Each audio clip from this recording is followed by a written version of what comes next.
Hello, everybody. I hope you're having a great day. Now, on to the next of the new reveals, the new Scourge of Ghyran Stormcast Eternals rules add-on. So, in comparison to what I think was near universally accepted Skaven rules that we got for them, I'm kind of seeing a bit of a more mixed reception to the Stormcast Eternals. But in that it's definitely more good and bad, where Skaven was morally considered just good. But let's go into more details exactly what that means. Okay, so kicking off the new reveals for the Stormcast Eternals, let's just get the big thing out of the way first. Yes, there is no new formations in comparison to what the Skaven got.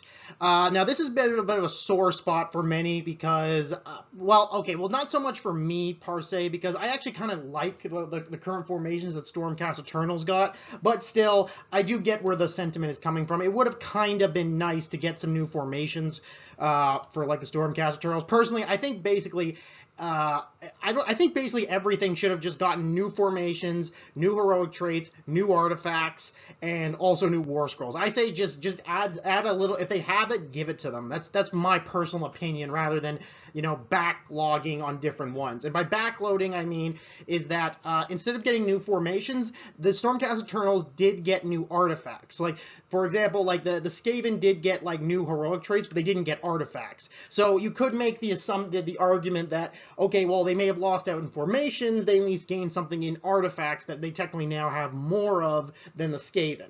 But again, though, I'm not a big fan of that. I think it would have been just as easy just to give everyone a little bit of something. It's just more of everything. I don't know why you'd want to just like pick and choose who gets what, but I digress. Oh, and I will say a very interesting choice for the War Scroll update, but we'll get to that in a second. Now, starting off with the heroic traits, I'm just gonna come out and say I'm actually quite happy with these new heroic traits the Stormcast Eternals have got. Obviously, as with everything that's this complex, there's some things that are better than others, but I think there's definitely more good than bad here. So yeah, legendary tenacity is the age-old, say like one last hurrah before he dies kind of thing. Like it basically allows you to save a unit that was just about to, like a hero, sorry, that's just about to die on a 3+, they don't die and then they just heal D3.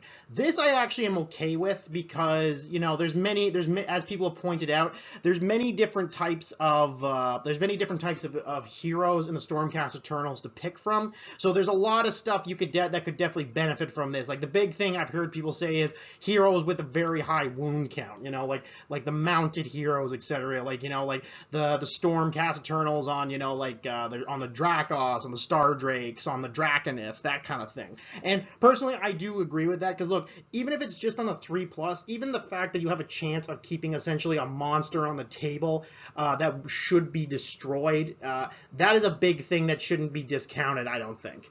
In that regard too. Now while I do think that's a very good one, I think I kind of like Hour of Glory a little bit better because one thing I love is that it basically takes a core concept rule of the Stormcast Eternals and makes it better. It basically means that they could use, like, even if they've used their finest hour before, they can do it again during at another point in the battle. And rules is written, it doesn't seem like to be like there's a limit on this. So that basically means is that assuming they don't like FAQ this, that basically means that as long as you only pick that particular hero to use it, they can essentially just keep using Hour of Glory over and over again and keep doing their finest hour. So it basically, in a roundabout way, this heroic trait basically will just give a single hero of your choice just +1 to save and +1 to wound for the rest of the battle. That, I think, is a very good thing. And again, as it's probably been pointed out before quite a few times already, this would be amazing on a Star Drake. Yeah, like any hero on a Star Drake would love this because you're basically taking what's already a very strong and very durable monster and just basically making it just stronger already. And that's not even taking into account other ways you could buff it. Like you could basically just make an indestructible Star Drake with this. Like that, I really like. And Intense Piety, now a lot of people I feel are kind of like writing this one off a little bit. But actually I do think there is some use to this because you need to understand too, some of these are intrinsically a little bit more like matchup dependent. But I do know for a fact that there are many armies out there that have wizards or priests that have very strong War Scroll specific prayers or spells, and if there's a point that's crucial in the battle that you need to just like shut that off, or at least make it as hard as possible, because I've seen enough times that a critical prayer or spell going off can influence the who wins a game. So this could actually have some use. Now, is it as good as Legendary Tenacity or Hour of Glory? I would say I'm not one to just write off everything just because it doesn't pop out as much, but I will say it does have a little bit more matchup dependent or niche uses compared to the other two. Like the other two, I feel like no matter who you're facing, these are good. Like keeping a hero alive that could have been dead, you know, when he's contesting an objective or trying to kill another hero for a battle tactic. That can be very good to keep him alive. And Hour of Glory, I think, pretty much speaks for itself. Intense Piety, I feel it'll be a little bit more. It'll depend more on who you're actually facing. Like, for example, if you're facing like something like Iron Jaws or ogres, or you know even just Blades of Corn. Well, maybe not Blades of Corn, but what's another one who would be fitting that particular thing? Oh, I know, like Caradron Overlords. Intense Piety is basically useless. So because like the two former basically don't even really need them because they're strong enough as is, and the other one doesn't even use it. So this would basically not have a use there. So it's definitely more niche dependent. Now, the Relics of Sigmar. Now, this is where they branch out from the Skaven quite a bit. So they're now getting 3 new artifacts. So the first one is the Banner of Sigmar, which basically allows you to pick an objective within 18 inches of this unit to be the target. And basically it means is that until the start of the next turn, your opponent cannot control the objective while they have no units contesting it. Another big thing to point out here, the majority of these 3 are once per battle, so you need to keep aware of that. This one, I think, actually, now as it stands as is, I kind of feel like this one isn't the best of the bunch. However, I'm paraphrasing this while I'm saying this, but I'm doing this after the reveal of like one of the first reveals of how the new battle tactics are going to be structured for this coming season. And now that I've actually seen how they work, I actually think this might actually have some use in the coming season, where battle tactics are becoming a lot more narrative driven, and the fact is that you have to complete one objective one battle tactic before moving to the next one. Hypothetically, if you have a turn where you can basically just stop your opponent from getting an objective that they need and stopping them from getting their first level before moving on to their next battle tactic, that can actually really screw them up for the rest of the battle. Because remember, for how it works is you have to complete one battle tactic on the card before moving on to the next. So if I can stop them for a whole turn right there at the top, that basically puts their whole plan one battle round behind schedule. So that actually could have some use. Again, it'll probably take a little bit of putting your thinking cap on to make it work, and it's not always going to have a proper use for it. But I'm going to say I don't think this is as bad as some people are pointing it out to be. I think if you with the right matchup and you know who your opponent is, again, a little bit opponent specific, but I think this actually has some use, especially with how battle tactics are going to be for the Scourge of Ghyran season. The next one is Sigil of Morta, and I actually quite like this too because it's not a once per battle, and it's also a reaction. So basically, it happens when your opponent declares a command or rampage ability for a unit in combat. That's a big point right there. It has to be in combat with this unit.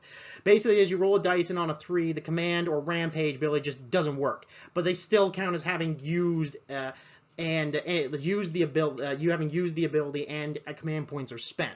So that is actually very good in my opinion, because one, it's a good way to shut down rampages, because some of those are actually pretty good, and also anything in my opinion that makes your opponent use command points to gets nothing from them, that's always a good thing. Personally, just for the fact that it's not once per battle, I honestly think that one's my favorite of the artifacts.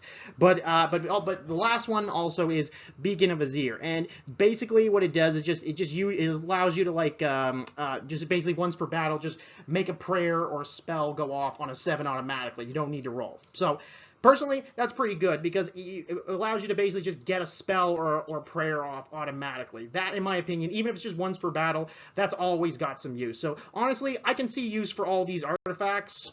Yeah, no, I got nothing really else to say. I kind of like them all. Obviously, I think I like Sigil of Morta the best, but the other two are perfectly usable in the right matchup. And now, lastly, we have the War Scrolls. So another big sticking point right here is that unlike the Skaven, there's only one War Scroll for the Stormcast Eternals. It's a good one. It's a good upgrade, mind you. But I do think maybe this was a missed opportunity to maybe like upgrade a few other units in the book that I think probably needed this a little bit more. But it is what it is. But I do admit though, Irridan the Witness has gotten a very nice glow up with this new War Scroll, and I honestly don't see ever using the original because this is just objectively better.